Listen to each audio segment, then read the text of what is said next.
Menghadapi perang, oleh Duski Samad, Ketua Dewan Masjid Indonesia, DMI, Provinsi Sumatera Barat. Menghadapi perang maksudnya adalah menemukan solusi dan tenang menghadapi segala macam jenis dan beragam perang yang tengah dan akan dihadapi umat manusia sepanjang waktu. Berita dalam dunia terkini menyiarkan informasi multi atau beragam, luar biasa bunyi desingan senjata pembunuh perang perebutan wilayah antara Rusia dan Ukraina bersama sekutunya.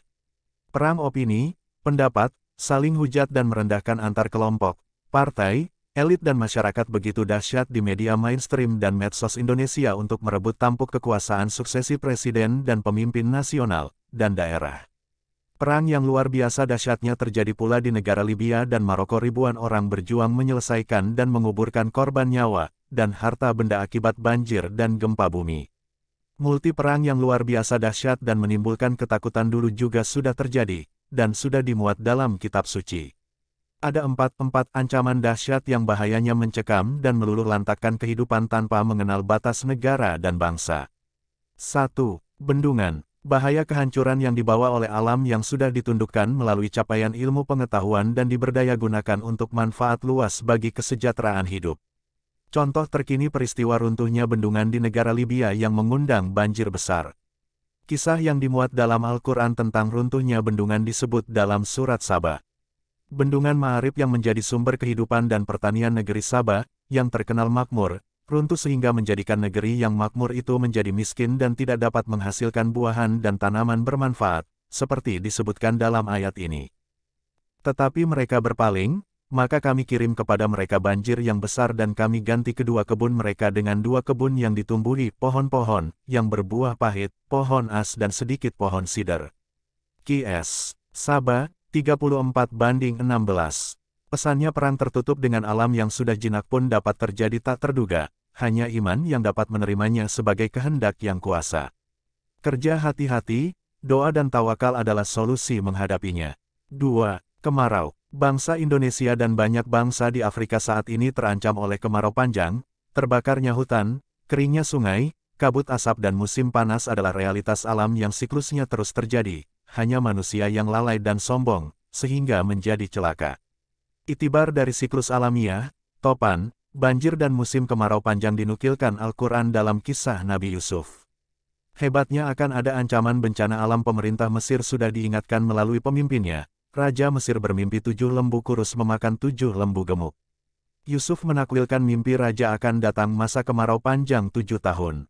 Lalu ia memajukan diri menjadi Menteri Urusan Pertanian dengan tugas menyiapkan pangan untuk musim kering. Situasi kemarau, krisis pangan, kelaparan dan kekeringan dapat diatasi Yusuf karena kualitas kepemimpinan yang diisi dengan penuh kejujuran dan dilengkapi tingkat kecerdasannya yang mumpuni. Dia, Yusuf berkata, "Jadikanlah aku bendaharawan negeri Mesir karena sesungguhnya aku adalah orang yang pandai menjaga dan berpengetahuan." Qs. Yusuf 12, ayat 55. Maknanya pemimpin cerdas, berkualitas, kompeten dan memiliki kejujuran yang tinggi dapat memenangkan perang menghadapi ganasnya alam. Proyek lumbung pangan yang direncanakan presiden itu sama kondisinya dengan kisah di atas, sayangnya Yusuf yang mengurus proyek. Lumbung pangan bukan Yusuf bin Yakub, tetapi Rakus bin Tamak. 3. Gempa. Perang yang lebih dahsyat lagi adalah kesiapan menghadapi bencana alam. Yang sudah sunatullah, terjadi sejak awal dunia ada, gempa, banjir dan topan dahsyat. Gempa di Maroko, sebelumnya di Turki dan banyak negara adalah situasi yang mencemaskan yang sulit diprediksi. Umat kaum, Ad dan Samud adalah bangsa yang sudah modern dan maju, sudah buat istana di gunung, kedurhakaannya mereka akhirnya dihancurkan dengan gempa dahsyat.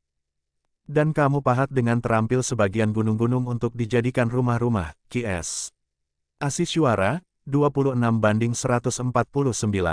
4. Nuklir. Perang yang terus menghantui manusia adalah perang nuklir yang akibat ditimbulkannya luar biasa menghancurkan kehidupan.